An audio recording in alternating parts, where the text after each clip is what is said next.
What you're about to witness cost Marcus Chen everything he thought he knew about power. At 28 years old, he had built a $3.2 billion cryptocurrency empire from nothing.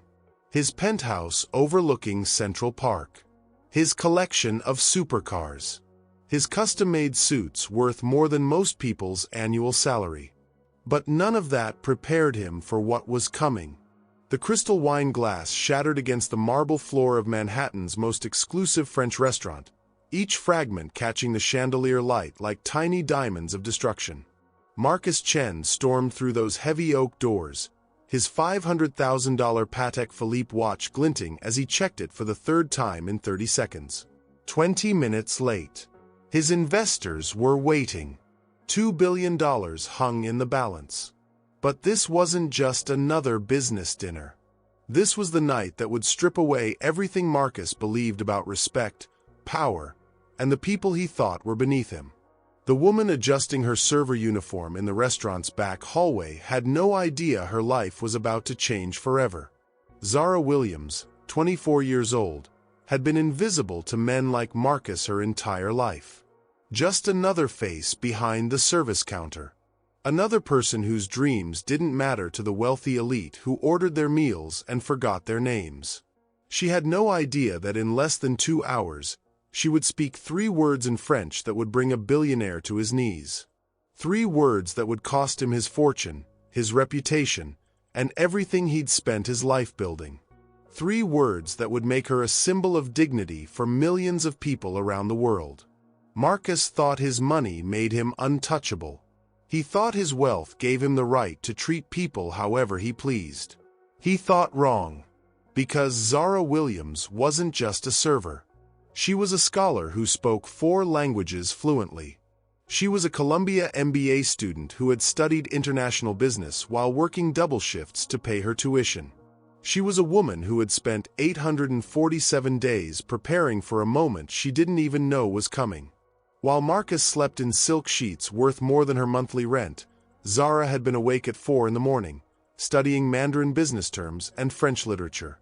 While he inherited his first $1 million, she had earned every scholarship, every grade, every opportunity through pure determination and sacrifice. The collision between their 2 worlds was about to create the most expensive lesson in humility that money couldn't buy. But here's what most people don't understand about moments like these. They don't happen by accident. They happen when preparation meets opportunity. They happen when someone who's been underestimated finally gets the chance to show who they really are. They happen when the powerful forget that respect isn't something you can purchase with a platinum credit card. Marcus had spent his entire adult life building walls around his heart with dollar bills and stock options. Tonight, those walls were about to crumble. And the woman who would tear them down? She was already tying her apron, checking her reflection one last time, and walking toward a table that would change both of their lives forever. The French investors were seated in the restaurant's most private dining room, speaking in rapid, sophisticated French about markets and mergers. They had specifically requested this venue because they wanted to see how Marcus handled himself in an environment that required more than just financial intelligence. They wanted to see if he possessed something that money couldn't buy: class, respect, and genuine leadership. What they were about to witness would answer that question in the most devastating way possible. Because when you strip away the expensive cars and designer suits, when you remove the bank accounts and business deals, what's left is who you really are.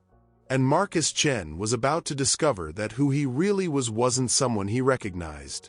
But before we reveal what happened next, I need to tell you something that most people watching this story will never understand. Most viewers will watch this unfold and learn absolutely nothing. They'll scroll past the moment that could transform their entire approach to treating others.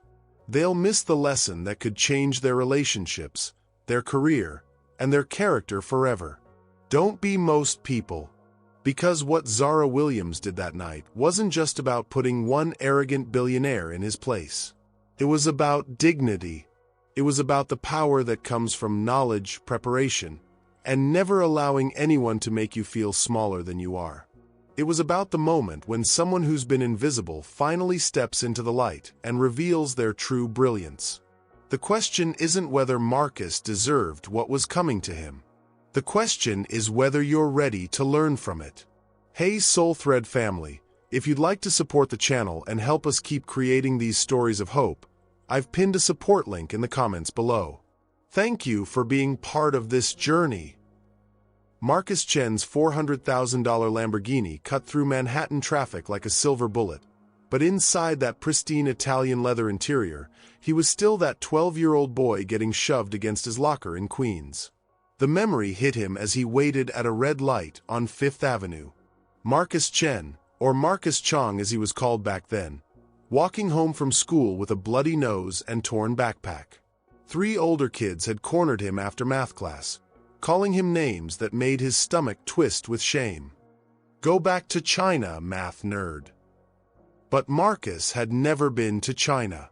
His parents had immigrated from Taiwan before he was born, and he could barely speak Mandarin beyond ordering dim sum. He remembered running home that day, bursting through the door of their cramped apartment above his parents' grocery store.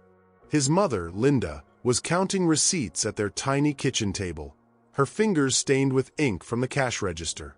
His father, David, was restocking shelves downstairs, the sound of canned goods being arranged echoing up through the thin floor. "Mom, why can't I just be normal?" he had asked through tears, his 11-year-old voice cracking with confusion and pain. Linda Chen had looked up from those crumpled dollar bills, her own eyes filling with the exhaustion of working 16-hour days just to keep their small business alive. "Marcus, being different isn't your weakness. It's your strength. But the world will try to convince you otherwise every single day." The traffic light turned green, and Marcus pressed the accelerator, the Lamborghini's engine responding with a growl that cost more than his parents' entire first year of rent. But that conversation had planted something dark in his young mind. If being different was his strength, then he would become so different, so successful, so untouchable that no one could ever hurt him again. By 16, the bullying had evolved. The Asian kids at his high school said he was trying too hard to fit in with the white students. The white kids said he was too quiet, too focused, too intense. Marcus learned to eat lunch alone in the computer lab, writing code while other teenagers gossiped about dates and weekend parties. "Why don't you ever bring friends home?" his father had asked one evening, looking up from the business ledgers that never seemed to balance. Marcus had shrugged, not knowing how to explain that friendship felt like another language he'd never learned to speak. Instead, he threw himself into creating apps, building websites, anything that let him control a world where logic mattered more than belonging. His parents thought his isolation was dedication. They bragged to their customers about their genius son who was going to make them proud, who was going to justify all their sacrifices. But Marcus could see the worry in their eyes when they thought he wasn't looking. The way his mother would pause at his bedroom door, listening to the clicking of his keyboard at 2 in the morning. The way his father would clear his throat and try to start conversations about girls or sports, only to trail off when Marcus responded with stock prices or cryptocurrency trends. "We just want you to be happy," his mother had whispered one night when she thought he was asleep. But Marcus had learned that happiness was a luxury he couldn't afford. Safety was more important. Control was more important. Power was more important. By 21, his first company had sold for $50 million. By 25, his cryptocurrency platform had made him worth over $1 billion. By 28, he owned penthouses in 3 cities and had more money than he could spend in 10 lifetimes. But he still ate lunch alone. The Lamborghini pulled up to Lou Bernardine, and Marcus checked his Patek Philippe watch again. 23 minutes late now. His phone buzzed with another text from his mother. "Call me when you can. Dad's been having chest pains again." Marcus deleted the message without responding. He had a $2 billion deal to close tonight. Personal problems would have to wait. They always had to wait. As he handed his keys to the valet, Marcus caught his reflection in the restaurant's glass doors. Handsome, successful, untouchable. Everything that scared, lonely kid from Queens had dreamed of becoming. But somewhere behind his designer suit and confident stride, that little boy was still there, still afraid, still building walls higher and higher to keep the world from getting close enough to hurt him again. He had no idea that tonight, someone was going to tear those walls down with 3 simple words. Someone who understood exactly what it felt like to be underestimated, dismissed, and invisible. Someone who had also spent years building herself into something stronger than the pain that had shaped her. The difference was, she had learned that true strength didn't come from making others feel small. It came from lifting yourself up without stepping on anyone else. Marcus was about to learn that lesson the hard way. If you're not subscribed yet, you're missing stories that could change how you see the world. Don't let pride cost you the wisdom that could transform your relationships forever. Because what happens next will show you exactly why respect matters more than any amount of money in your bank account. 4 o'clock in the morning. While Marcus Chen slept in his silk sheets overlooking Central Park, Zara Williams was already 2 hours into her day. Day 847 of the most ambitious plan a restaurant server had ever conceived. Her phone alarm barely whispered in the darkness of her studio apartment in Washington Heights, but Zara was already awake. She had trained her body to wake up at 3:58 every morning for the past 2 years and 3 months. Not 4 o'clock. Not 4:05. 3:58, because those extra 2 minutes gave her just enough time to stretch, breathe, and remind herself why she was doing this. The walls of her tiny apartment told a story that no customer at Le Bernardin would ever guess. Business plans covered every inch of available space, written in her careful handwriting and pinned up with pushpins she'd bought at the dollar store. Market research charts competed for space with language flashcards, Mandarin characters mixed with French vocabulary, Spanish conjugations next to Arabic phrases. In the corner, her Columbia MBA textbooks were stacked 3 feet high, each one annotated with colored pens and sticky notes that created a rainbow of knowledge along the edges.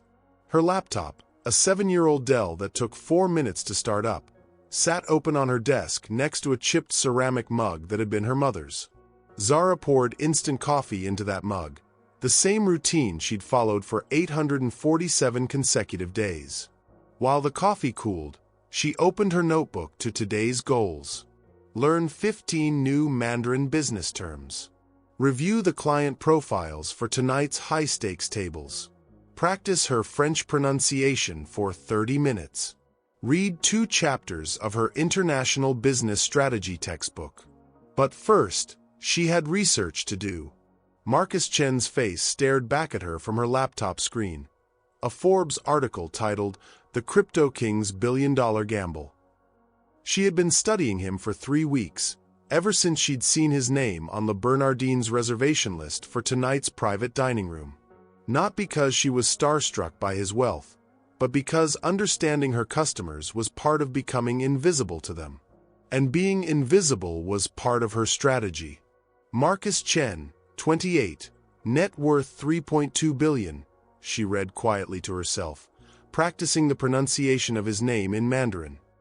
CEO of Cryptocurrent, the world's largest cryptocurrency trading platform. Known for aggressive business tactics and... She paused at the next line. Notoriously difficult with service staff. Zara had served difficult customers before. Men who snapped their fingers instead of saying, "Excuse me." Women who complained about water temperature and sent back perfectly prepared meals. But something about Marcus Chen's profile made her pause.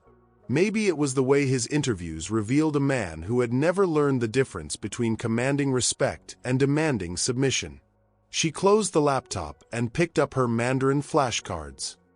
"Jaga ti due women de gongsi hanyo jiaji," she repeated 3 times until the pronunciation felt natural. "This proposal is valuable for our company." You never knew when a phrase like that might come in handy. Her mother had taught her that knowledge was the only thing no one could take away from you. Carmen Williams had cleaned office buildings for 23 years, working nights so she could be home when Zara got out of school. Every morning, Carmen would leave vocabulary words taped to the bathroom mirror, first in English, then Spanish when Zara got older, then French when she showed aptitude for languages. "Mija, you're going to speak to the world someday," Carmen would say, exhausted from her night shift but still helping Zara with homework at the kitchen table. "And when you do, you're going to speak their language better than they do."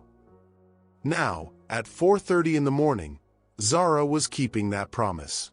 While other 24-year-olds were sleeping off hangovers or scrolling through social media, she was building herself into someone who could navigate boardrooms in 4 languages and understand international markets better than most MBAs with family money and Ivy League connections. The irony wasn't lost on her that tonight she would serve a billionaire who had probably never worked a day of manual labor in his life, while she had been working since she was 16 and studying international business theory until her eyes burned. Her Columbia professors knew her as the student who asked the most insightful questions and stayed after every class to discuss market strategies. Her Lou Bernardine colleagues knew her as the server who could handle the most demanding customers without breaking a sweat. But Marcus Chen would know her as nothing more than a uniform and a smile, someone whose intelligence was completely invisible to him. That invisibility was about to become the most expensive mistake of his life. Zara checked her reflection in the small mirror above her dresser, adjusting the simple gold necklace her mother had given her for graduation.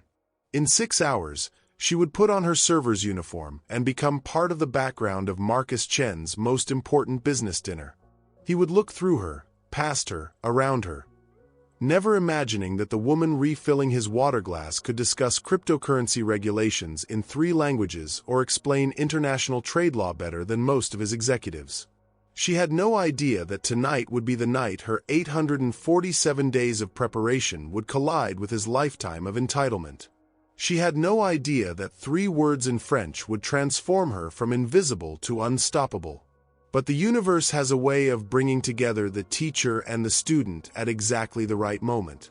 And Marcus Chen was about to receive an education that no amount of money could have prepared him for. If you're watching this and not subscribing, you're missing the moment when years of hard work pay off in ways no one sees coming. Don't scroll past the story that could inspire you to put in the work that changes everything. Because what Zara Williams did next will show you exactly what 847 days of preparation can accomplish in a single, life-changing moment. Marcus Chen pushed through the heavy oak doors of Le Bernardine at 8:23, his Italian leather shoes clicking against the marble floor with the urgency of a man who had just realized he might be losing control. The maitre d', Pierre Dubois, greeted him with the practiced smile of someone who had spent 30 years managing the egos of Manhattan's elite. "Monsieur Chen, your guests are already seated in the Oceana private dining room." Already seated. Marcus felt his jaw clench. In the world of billion-dollar deals, being late wasn't fashionable. It was weakness. And tonight, he couldn't afford to show any weakness at all. The private dining room was exactly what Marcus had requested. Intimate, impressive, expensive. Floor-to-ceiling windows overlooked the Hudson River, and the table was set with baccarat crystal that caught the light like captured starlight. But Marcus barely noticed the luxury he was paying $1,500 per person to provide. His attention was completely focused on the 3 people already seated at the table, engaged in animated conversation that stopped the moment he entered. "Monsieur Chen," said Marie Dubois, rising with the fluid grace of European old money. At 52, she was the managing partner of Dubois International, one of France's most prestigious investment firms. Her silver hair was pulled back in an elegant chignon, and her handshake was firm enough to let Marcus know she wasn't impressed by his net worth. "My apologies for the delay," Marcus said, settling into his chair and immediately reaching for his phone to check his cryptocurrency holdings. Down 2% in the last hour. His stomach tightened. "Permettez-moi de vous présenter à mes collègues," Marie continued in French, gesturing to the 2 men beside her. Voici Henri Beaumont de Beaumont Capital, E.T. Thomas Moreau de Moreau Holdings. Marcus smiled and nodded, catching maybe half of what she'd said. His Stanford MBA had required 2 semesters of a foreign language, and he'd chosen Spanish because it seemed more practical for American business. He'd never imagined sitting in a room where his monolingual limitations would make him feel like a tourist in his own deal. That's when Zara Williams appeared. She moved through the room with the quiet confidence of someone who belonged there, even though her black server's uniform marked her as part of the invisible workforce that kept places like Le Bernardin running. Marcus barely glanced at her as she approached their table. "Good evening," Zara said, her voice warm and professional. "I'll be taking care of your table tonight. May I start by offering you something to drink?" Marie looked up with the polite attention that wealthy people reserved for competent service staff. But when she spoke, something shifted in the room's entire dynamic. "Bonsoir, mademoiselle," Marie said in French. "Nous cherchons quelque chose d'exceptionnel ce soir. Peut-être pourriez-vous nous recommander un vin qui accompagnerait parfaitement notre menu dégustation?" Marcus watched, his hand frozen halfway to his water glass, as Zara's entire posture transformed. She wasn't just nodding politely or looking confused. She was listening with the focused attention of someone who understood every word. "Bien sûr, Madame Dubois," Zara replied in flawless French. "Considering the chef's selection tonight, I would recommend our 2015 Chassagne Montrachet from Domaine Ramonette. The minerality will complement the sea scallops beautifully, and the complexity will enhance rather than compete with Chef Reipert's techniques." Marie's eyebrows rose with genuine surprise and delight. "Your knowledge of Burgundy is impressive.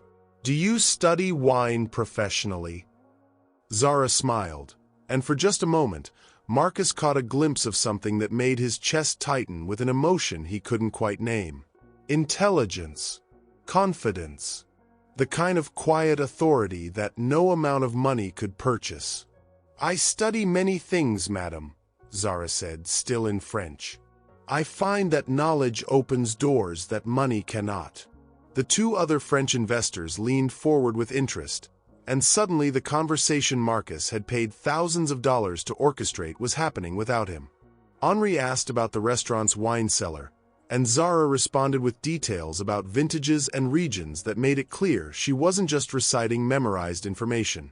Thomas inquired about her background, and she mentioned studying international business while working in hospitality. Marcus sat there, his phone buzzing with cryptocurrency alerts, watching his most important business dinner slip away from him one French sentence at a time.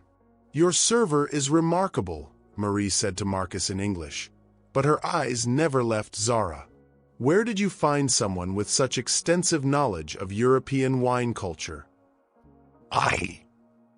Marcus started, then realized he had absolutely no idea.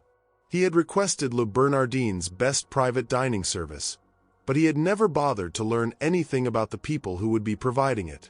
Zara was just part of the background, like the expensive art on the walls or the custom lighting. Except now she was very much in the foreground, discussing international trade regulations with his investors in fluent French while he checked his phone for the 3rd time in 5 minutes. "Excuse me," Marcus interrupted, his voice sharper than he'd intended.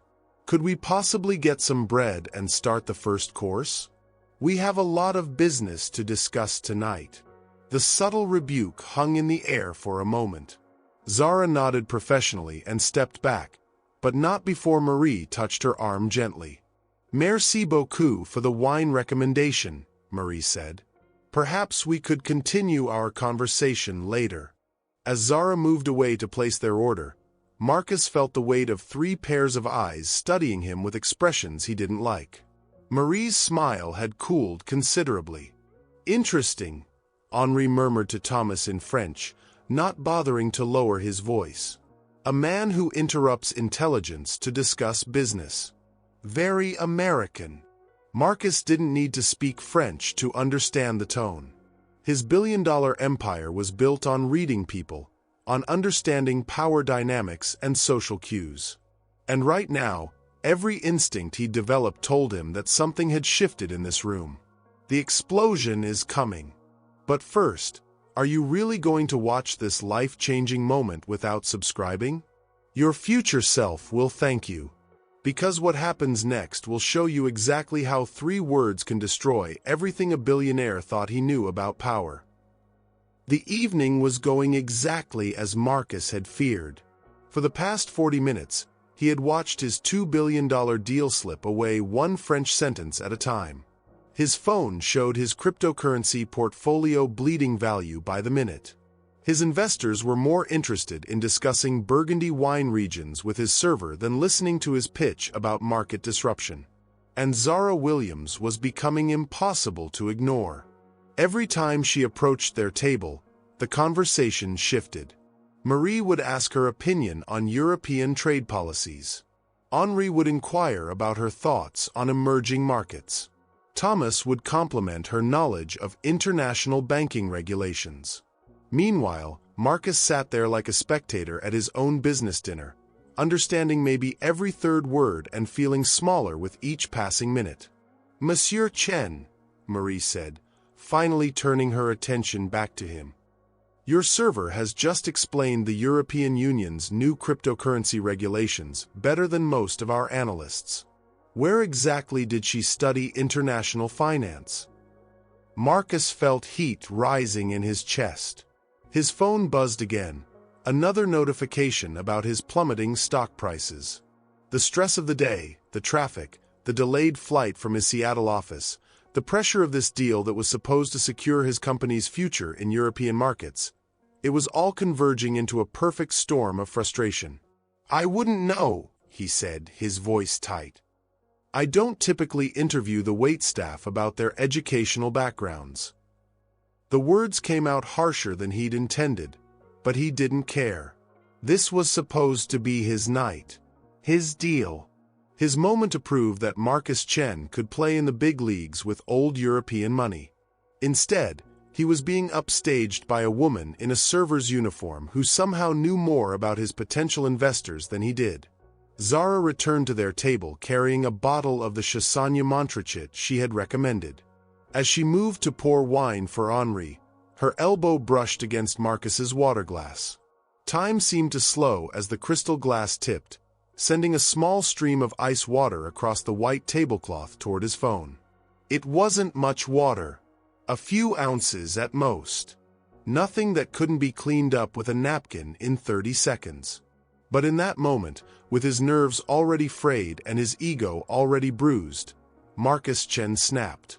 "Tu es stupide," he exploded, the French words erupting from him with venom he didn't even know he possessed. The entire restaurant went silent. Not just their private dining room. The entire restaurant. Conversations stopped mid-sentence. Silverware froze halfway to mouths. Even the soft jazz playing through the sound system seemed to pause in shock. Marcus had shouted those 3 words, "You are stupid," with such force and contempt that every person within 50 feet had heard them. And in that silence, something terrible and irreversible happened. Zara Williams stopped being invisible. She straightened slowly, the wine bottle still in her hand, and looked Marcus directly in the eyes. For 847 days, she had been preparing for a moment she didn't know was coming. All those early mornings studying languages. All those nights reading about international business while her feet ached from 12-hour shifts. All those dreams written on business plans covering her apartment walls. It had all been leading to this. "Monsieur Chen," she said, her voice carrying through the silent restaurant with crystal clarity. She spoke in perfect French, each word precisely enunciated. "Intelligence is not measured by the size of your bank account, but by the size of your character. And yours appears to be quite small." Marie Dubois's mouth fell open. Henri reached for his phone. Thomas leaned back in his chair as if he'd been physically struck. But Zara wasn't finished. She switched to Mandarin, her pronunciation flawless, Your parents would be ashamed of how you treat others. Wealth without wisdom is just expensive ignorance. Marcus felt his face drain of color as he realized she had just spoken to him in his parents' native language. The language he had never bothered to learn fluently, the language that connected him to his heritage that he'd spent his adult life running from.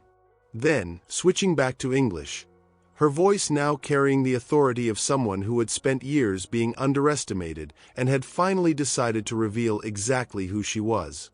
And since you seem to struggle with basic human decency, let me translate for the benefit of everyone in this room. You just lost the respect of every person who witnessed this moment. Your money can't buy that back. The silence that followed was deafening. Then, like dominoes falling, the consequences began. Marie Dubois stood up, her face flushed with embarrassment and anger. Mr. Chen, we cannot and will not do business with someone who treats people this way. She turned to Zara. Mademoiselle, here is my card. Call me tomorrow. We need people like you. Henri and Thomas followed her lead, gathering their materials and heading for the exit. The $2 billion deal that Marcus had spent 6 months negotiating evaporated in less than 30 seconds. But the humiliation was just beginning. Other diners had pulled out their phones during the confrontation. The video of Marcus screaming, "Tu es stupide," at a server, followed by that server's devastating multilingual response, was already being uploaded to social media platforms across the internet. Within an hour, it would have 1 million views. Within a day, Marcus Chen's name would be trending worldwide for all the wrong reasons. The hashtag respect service workers would spread across every social platform, and Zara Williams would become the face of dignity in the workplace. But in that moment, standing in the ruins of his most important business dinner, Marcus Chen was learning the most expensive lesson of his life. Respect isn't something you can buy with $1 billion net worth. It's something you earn with how you treat people when you think no one important is watching. The problem was, everyone had been watching, and Zara Williams had just shown the world that the most important person in that room had been invisible to him until she decided to become magnificent. But that was just the beginning. What happened next would destroy Marcus's empire and birth Zara's. Because when you humiliate someone publicly in the age of social media, the consequences don't stop when the cameras stop rolling. They're just getting started. Marie Dubois didn't just stand up from that table. She rose like a queen delivering judgment. Her silver hair caught the restaurant's ambient lighting as she gathered her leather portfolio with the deliberate precision of someone who had just made a decision that would cost Marcus Chen everything. "Mr. Chen," she said, her voice carrying the authority of 30 years in international finance, "Dubois International cannot and will not associate with someone who treats people this way." She turned to face Zara, who was still holding the wine bottle, still processing what had just happened. "Mademoiselle Williams, here is my card. Please call me tomorrow morning. We need people like you." Henri Beaumont was already on his feet, shaking his head in disgust. In France, we have a saying, "La politesse est à l'esprit ce que la grace est au visage." Politeness is to the mind what grace is to the face. You have neither, Monsieur Chen. Thomas Moreau didn't even speak. He simply placed his business card next to Marie's on the table in front of Zara, nodded respectfully to her, and followed his colleagues toward the exit. Marcus sat there, frozen, watching $2 billion walk out of his life in Italian leather shoes and designer suits. But the real devastation was just beginning. His phone, which had been buzzing intermittently throughout dinner, suddenly erupted into a symphony of notifications. Text messages, email alerts, social media mentions, news notifications. His entire digital life was exploding in real time. The first video had been posted to TikTok by a 22-year-old marketing assistant dining 3 tables away. Her caption was simple: "Billionaire screams at server in French, gets destroyed in 3 languages. This is why we respect service workers." Within 15 minutes, That video had been shared 8,000 times. Marcus's hands shook as he scrolled through his phone. The headlines were already writing themselves. Crypto King's racist meltdown goes viral. Billionaire humiliated by genius server. Hashtag respect service workers trends after restaurant confrontation. But it was the financial notifications that made his stomach drop into free fall. Cryptocurrency stock was down 12% and falling. His board members were calling emergency meetings. His biggest investors were requesting immediate conferences. The European expansion deal he'd spent 6 months negotiating was dead, and the ripple effects were spreading through his empire like wildfire. Meanwhile, Zara Williams was experiencing the other side of viral fame. Pierre Dubois, the restaurant manager, appeared at her side within minutes of the confrontation. Instead of reprimanding her for the disruption, he placed a gentle hand on her shoulder. "Mademoiselle Williams," he said, his French accent thick with emotion, "in 30 years of managing this establishment, I have never been more proud of a member of my staff." That was magnificent. Other servers gathered around her, offering support and congratulations. The customers who had witnessed the exchange approached her table throughout the rest of the evening. Business cards appeared from investment firms, consulting companies, international trade organizations. Her phone, tucked safely in her locker, was receiving LinkedIn connection requests faster than the app could process them. The video of Zara's response, her perfectly enunciated French, her flawless Mandarin, her composed English translation, was being shared across every platform. Comments poured in from around the world. "This is what real intelligence looks like. She handled that with such grace and power. Someone give this woman the job she deserves." By midnight, hashtag Zara Williams was trending alongside hashtag respect service workers. International news outlets were picking up the story.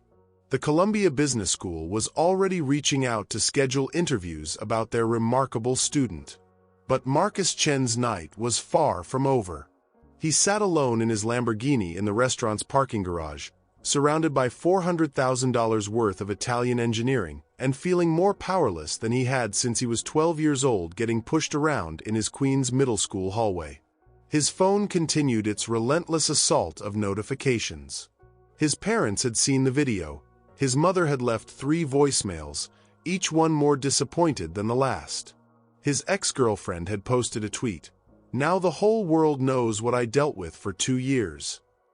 His Stanford Business School classmates were sharing the video in their alumni group chat with laughing emojis.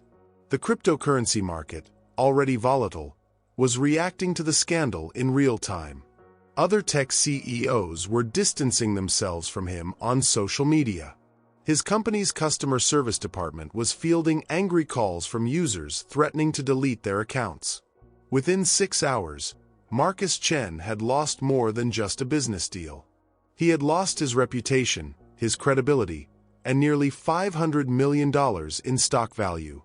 The empire he had built to protect himself from ever feeling powerless again was crumbling around him, and there was nothing his money could do to stop it.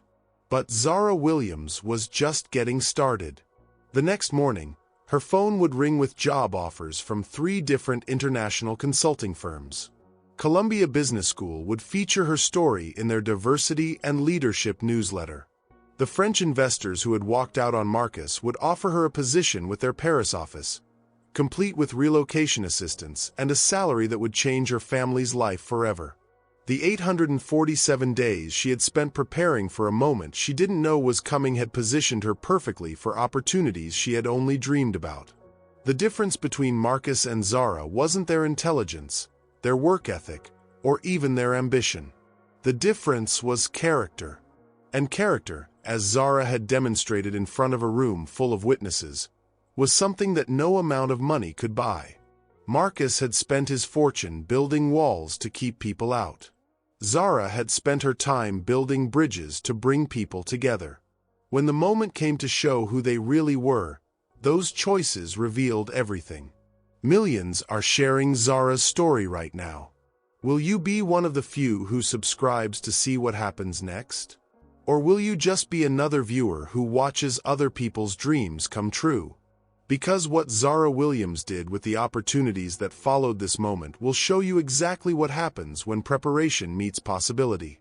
Don't scroll past the lesson that could change how you see your own potential forever.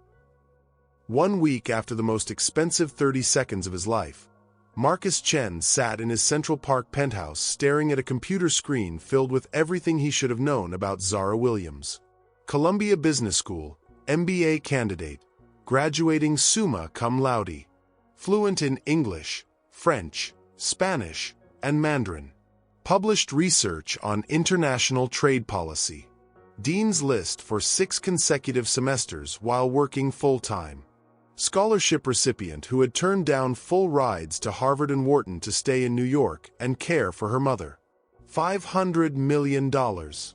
That's what his ignorance had cost him in the past 7 days. Cryptocurrency stock had plummeted 43%. 3 major business partnerships had dissolved overnight.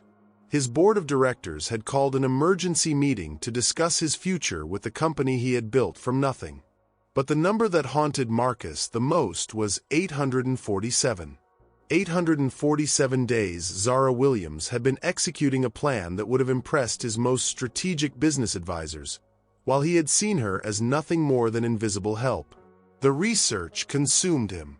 He read her academic papers on cryptocurrency regulation, papers that were more insightful than anything his own analysts had produced.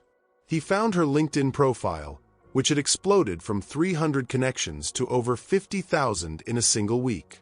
He watched interviews she had given to business news networks, where she spoke with the poise and intelligence of someone who had always belonged in those boardrooms. Marcus had spent his entire adult life believing that his success made him superior to people who worked service jobs. But Zara Williams had been playing chess while he was playing checkers, and she had checkmated him in 3 languages without breaking a sweat. His phone buzzed with another notification. His mother had sent him a link to a Chinese-American news website that had translated Zara's Mandarin response. The headline read, "Server tells billionaire his parents would be ashamed in perfect Mandarin he never learned."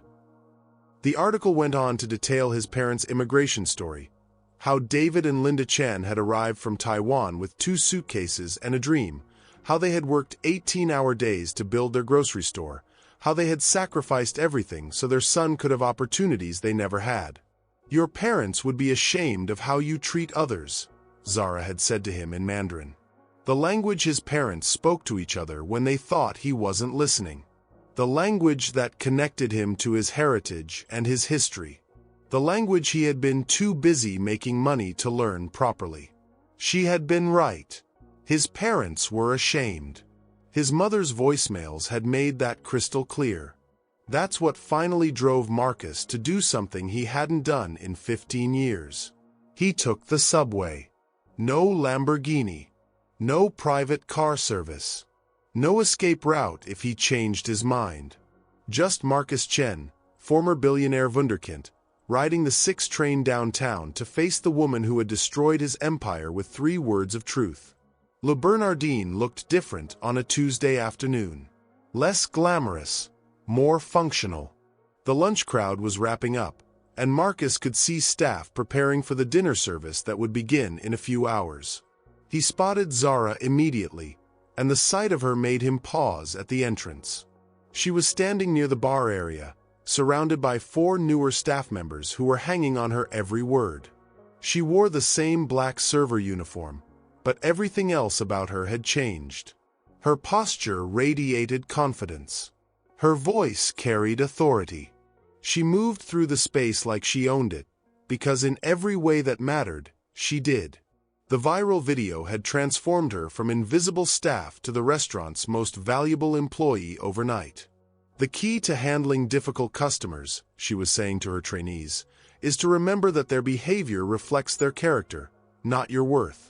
You maintain your professionalism regardless of how they choose to act."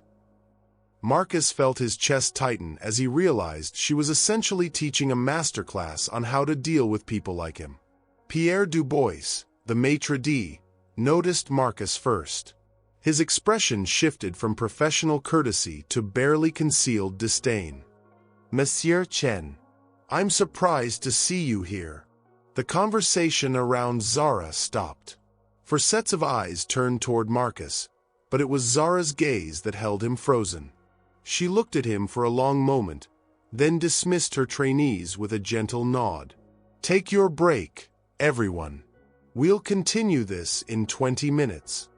As the other servers dispersed, Zara approached Marcus with the measured steps of someone who held all the power in the room. The role reversal was complete and devastating.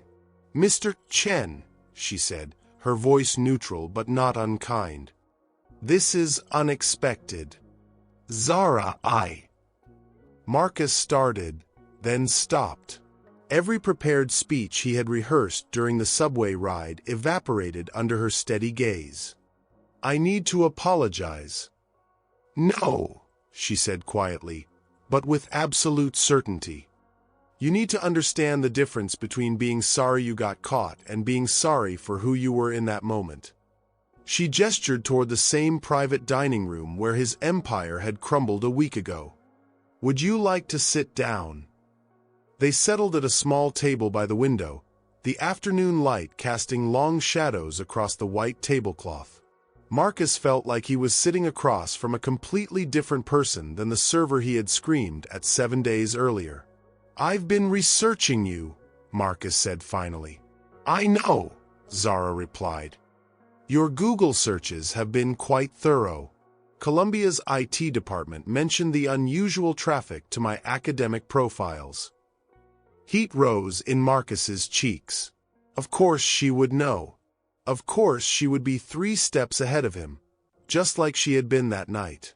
"I had no idea about your education, your research, my humanity."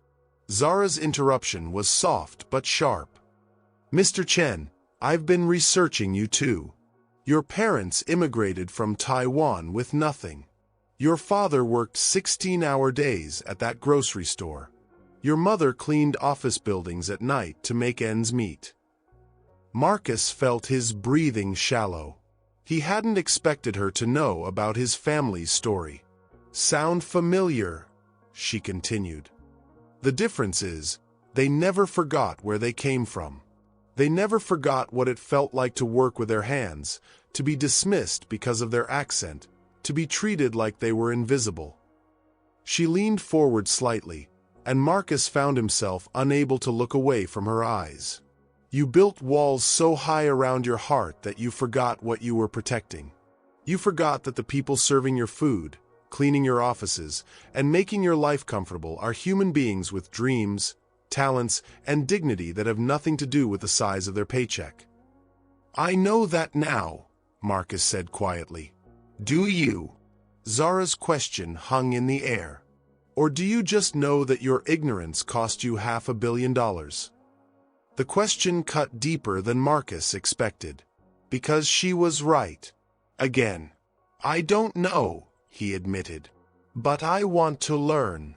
For the first time since he had entered the restaurant, Zara's expression softened slightly.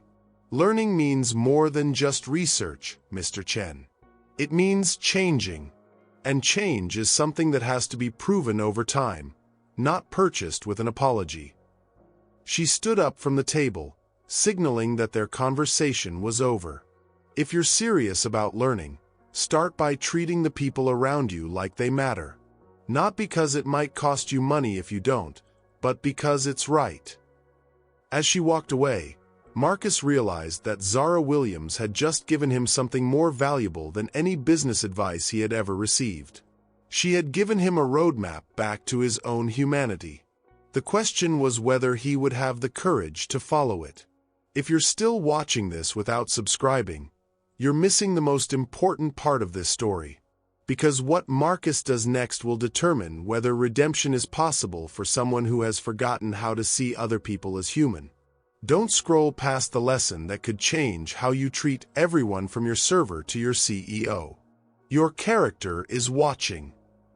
6 months after 3 words in French changed 2 lives forever, Marcus Chen walked into Le Bernardin carrying something he had never possessed before: humility. Gone was the man who stormed through doors, checking expensive watches and treating people like furniture. This Marcus moved differently, spoke differently, existed differently in the world.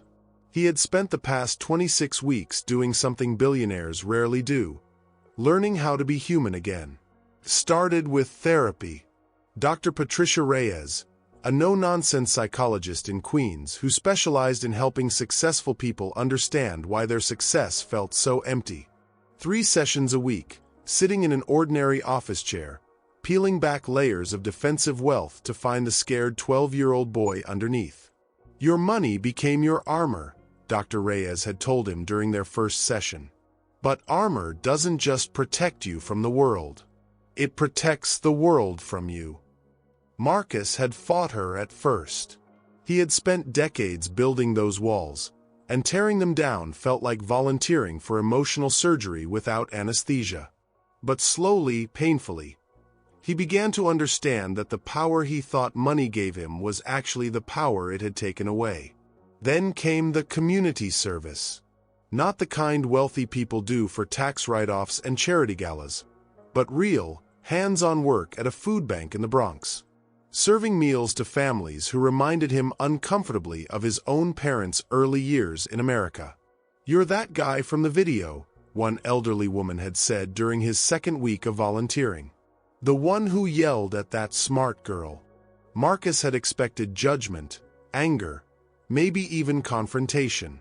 Instead, the woman had handed him her empty plate and smiled sadly. "My grandson talks to service workers the same way you did. He thinks money makes him better than other people. I keep telling him, character is what you do when nobody's watching. But somebody's always watching, isn't it?" That night, Marcus had gone home and written the first check for what would become the Williams Scholarship Program. Full rides for working students pursuing degrees while supporting their families. Named not after himself, but after the woman who had taught him that intelligence and worth had nothing to do with bank accounts. He also went back to school. Not Harvard Business School this time, but Queens Community College, taking night classes in French, Mandarin, and social psychology. Sitting in plastic chairs surrounded by immigrants and working parents who studied between shifts, just like his own parents had done decades earlier. Learning French from Madame Du Bois, no relation to the investor he had lost, a 70-year-old teacher who had immigrated from Haiti and worked 3 jobs to support her grandchildren. She was patient with his pronunciation but merciless about his attitude. "Language is not about showing off," she would say when Marcus's old arrogance crept into his voice. "Language is about connecting with people. If you speak down to people in French, you are just being rude in 2 languages." Meanwhile, 3,000 miles away, Zara Williams was conquering Paris. The job offer from Marie Du Bois had been everything she had dreamed about and more. Senior consultant at Du Bois International, working with Fortune 500 companies on their European expansion strategies. An apartment in the 7th arrondissement with a view of the Eiffel Tower. A salary that let her send money home to her mother and still save for her own consulting firm. But more than the money or the prestige, Paris had given Zara something invaluable: the confidence that comes from being recognized for your brilliance by people who understood excellence. She had spent 6 months advising multinational corporations on market entry strategies, cultural sensitivity training, and international trade policies. Her recommendations had generated over $200 million in new revenue for her clients. Business Week had featured her in their Rising Stars Under 30 issue. LinkedIn had invited her to give a keynote speech at their European Leadership Summit. Most importantly, she had proven to herself that the 847 days of preparation hadn't been a desperate gamble. They had been an investment that was now paying dividends beyond anything she had imagined. But Zara Williams had always planned to return to New York. Not because Paris hadn't embraced her, it had, completely, but because she had unfinished business. dreams that could only be fulfilled by building something of her own. The day she walked back into Le Bernardin, 6 months and a lifetime after the night that changed everything, she was no longer the invisible server in the black uniform. She moved through the restaurant in a tailored charcoal business suit, carrying a leather briefcase that contained business plans for Williams International Consulting, her own firm, launching in 30 days. Pierre Dubois greeted her like the returning hero she had become. The staff gathered around her, wanting to hear about Paris, about her success, about what it felt like to live the dream they had all watched her fight for.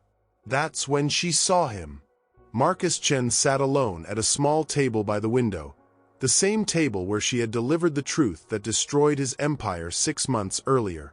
But everything about him was different. No phone on the table. No expensive watch glinting in the afternoon light. No aura of impatient superiority. He was reading a book, The Culture of Respect, by Bell Hooks, and when the server approached his table, he looked up with genuine attention and thanked her by name. "Zara," Pierre whispered. "He has been coming here twice a week for 4 months. Different man entirely. He asks about you sometimes, but respectfully. Never pushes. Always tips generously and treats everyone like they matter." Zara studied Marcus from across the room. The transformation was remarkable, but she had learned to be skeptical of quick changes in wealthy men who had been publicly humiliated. Still, something about his posture, his interactions with the staff, the way he existed in the space without dominating it, it felt genuine. She approached his table, and Marcus looked up with surprise and something that might have been hope. "Mr. Chen, I heard about the scholarship program." Marcus stood immediately, a gesture of respect he would never have offered 6 months earlier. "Zara, welcome back. I heard Paris was everything you deserved." His voice was different, quieter, less commanding, more conversational. The arrogance that had defined him was gone, replaced by something that looked surprisingly like wisdom. "Your French is better," she said, noticing how he had pronounced her name with careful attention to the correct accent. Marcus smiled, and for the first time in their interactions, it reached his eyes. "I learned from my mistakes. Thank you for teaching me," he said in carefully pronounced French. Zara felt something shift in her chest. Not forgiveness exactly, but recognition. This was a man who had done the work. "Your character is better too," she said, settling into the chair across from him. "Though I imagine that was harder to learn than the language." "Much harder," Marcus admitted. "But necessary. I had to understand why I became someone who could treat another human being that way. It wasn't pretty, but it was necessary." They sat in comfortable silence for a moment, two people who had fundamentally changed each other's lives in ways neither had expected. "I'm starting my own consulting firm next month," Zara said finally. "Williams International. I could use an investor who understands what real leadership looks like." Marcus leaned back slightly, surprise flickering across his face. "You would trust me with that?" "I don't trust the man you were 6 months ago," Zara said clearly. "But I believe in the man you're becoming. Change is possible, Mr. Chen. But it has to be earned every single day." She reached into her briefcase and pulled out a business plan bound in navy leather. "Read this. Think about it. If you're interested, call me. But understand, this isn't charity, and it isn't penance. This is business. I'm building something extraordinary, and I only work with extraordinary people." As she stood to leave, Marcus looked up at her with something that might have been gratitude. "Zara," he said quietly, "that night, you didn't just teach me about respect. You taught me about possibility, about what happens when someone refuses to let the world make them small." She paused at his words, recognizing the truth in them. "The world will always try to make you small, Mr. Chen. The question is whether you choose to make others small in response, or whether you choose to grow big enough to lift everyone around you. 3 weeks later, Williams International Consulting opened its doors in a glass-walled office in Midtown Manhattan. Zara Williams, CEO, had secured her first major investment from an unlikely source, a tech billionaire who had learned that the most valuable currency wasn't cryptocurrency at all. It was character. Marcus Chen became her first investor, but more importantly, he became living proof that transformation is possible for anyone willing to do the work. His scholarship program would go on to support over 200 working students. His company, rebuilt on principles of respect and genuine leadership, became known as one of the best places to work in tech. But this story isn't really about Marcus Chen learning to be a better person. This story is about Zara Williams refusing to let anyone make her feel small. She built her empire one word, one day, one dream at a time. She studied when others slept. She prepared when others partied. She believed in herself when the world saw her as invisible. She turned 847 days of dedication into a lifetime of success. The question is, will you? Every morning, someone like Zara is waking up at 4 a.m. to study for the future they're building in secret. Every morning, someone is serving tables while earning their MBA. Someone is learning new languages while working double shifts. Someone is refusing to let their circumstances define their possibilities. Every day, you're choosing which story becomes yours. Marcus learned that money without character is just expensive emptiness. Zara proved that character without money is still priceless wealth. She didn't need his validation. She didn't need his apology. She didn't need anything from him. And that's exactly what made her powerful. She became exactly who she always was. The question is, who will you become? If this story doesn't make you subscribe and change your life, what will? Don't let another dream die in the comments section. Don't be another viewer who watches other people's dreams come true while your own stay hidden in notebooks and late-night thoughts. Be the Zara Williams of your own story. Subscribe if you choose to rise. Ignore if you choose to stay the same. Every day, someone like Marcus is choosing arrogance over growth. Every day, someone like Zara is choosing preparation over excuses. Every day, you're choosing which story becomes yours. The choice has always been yours. Hey SoulThread family, if you'd like to support the channel and help us keep creating these stories of hope, I've pinned a support link in the comments below. Thank you for being part of this journey.